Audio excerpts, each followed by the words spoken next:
Hello everybody. इस video में हम जानेंगे कि अगर हमारे पास कभी इनवाइस वैल्यू दिया गया होता है, जैसे इस बिल में अगर हम देखेंगे 11,800 हमारे पास टोटल इनवाइस वैल्यू दिया गया है। लेकिन मोस्ट ऑफ द टाइम्स हमें क्या करना होता है, अगर हम जीएसटी में रिपोर्टिंग करते हैं या अगर हमें किसी भी अकाउंटिंग सॉफ्टवेयर में जैसे टैली में या बिजी में अगर हम लोगों को अकाउंटिंग करनी होती है, तो वहाँ पर हमें टैक्सेबल अमाउंट टैक्स को अलग अलग रिकॉर्ड करना होता है। जीएसटी में अभी जब हम जीएसटीआर 1 फाइल करते हैं तो उस केस में अभी हम टैक्सेबल अमाउंट अलग दिखाते हैं, उसके बाद टैक्स हम पर खुद ऑटो कैलकुलेट होके आता है और फिर फाइनली हमारे पास टोटल इनवाइस वैल्यू निकल के आता है। अगर हम इस इनवाइस में देखें, यहाँ पर हमारे पास टोटल इनवाइस वैल्यू 11,800 दिया गया है, लेकिन यहाँ पर कैच ये है कि ये हमारे पास टोटल इनवाइस वैल्यू है।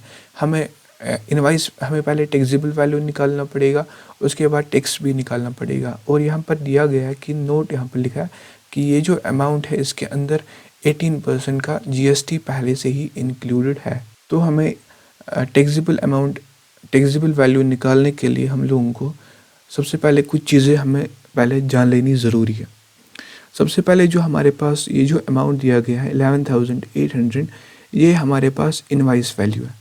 इनवाइस वैल्यू हमारे पास कैसे निकल के आता है?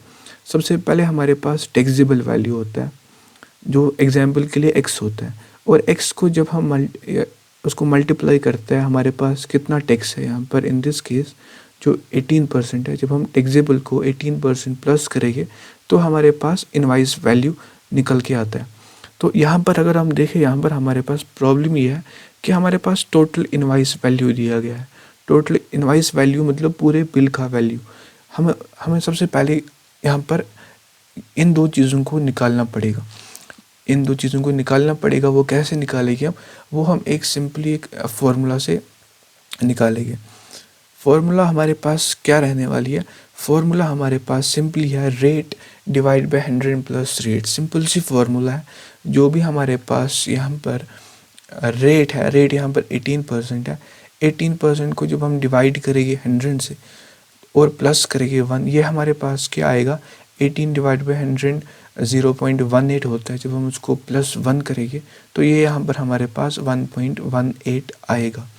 और जब हम इसी जो हमारे पास ये फिगर निकल के आई है, ये हमेशा आपको एप्लीकेबल होगी। अगर आपके पास नो मैटर 5% रेट हो या 12% रेट हो या 18% हो, ठीक है, या 28% रेट हो, तो हर एक जगह पे ये एप्लीकेबल हमारे पास हो जाता है। ये फार्मूला सिंपल आपको याद रखनी है।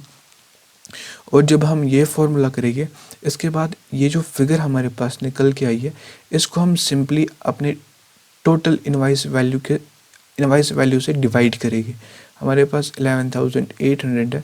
जब हम इसको डिवाइड करेंगे 1.18 से तो हमारे पास 10,000 आएगा। तो 10,000 हमारे पास क्या निकल के आया? ये हमारे पास टैक्सेबल वैल्यू है। यानी कि हमें टैक्सेबल वैल्यू को जब हमने इनटू किया है 18%, तो यहाँ पर हमारे पास वैल्यू क्या निकल के आई है? वैसे इनटू ही करेंगे, हम प्लस ही करेंगे, रेट को हम मल्टीप्लाई ही करते हैं। तो यहाँ पर हमारे पास 11,800 का वैल्यू, जो कि टोटल इनवाइस वैल्यू हमारे पास निकल के आ गया है। ठीक है, यहाँ तक बिल्कुल क्लियर। अब हमें यहाँ पर CGST और SGST को निकालना पड़ेगा। वो कैसे निकालना? वो बिल्कुल सिंपल है। उसके लिए हमें आप कुछ करने की ज़रूरत नहीं है। सिंपली हम CGST और SGST को कैसे निकालेंगे? जो हमारे पास देखो क्या क्या है, हमारे पास टैक्सेबल वैल्यू ये है, टोटल इनवाइस वैल्यू ये है, यानी कि इन दोनों का डिफरेंस जो है वो हमारे पास टैक्स है। 11,800 को जब हम माइनस करेंगे 10,000 तो हमारे पास फिगर निकल के आएगी 1,800। हमें पता है जो CGST और SGST होता है ये हमेशा डिवाइड बाई टू होता है।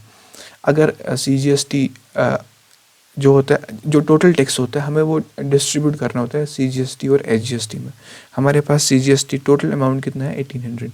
1,800 को हमें डिवाइड करना है दो हिस्सों में। ठीक है, एक हमारा CGST आएगा यानी कि 900 और दूसरा हमारे पास SGST आएगा यानी कि 900। ठीक है, इन दोनों का एडिशन 1,800 जो हमारे पास यहाँ पर टैक्स है। यहाँ तक बिल्कुल क्लियर।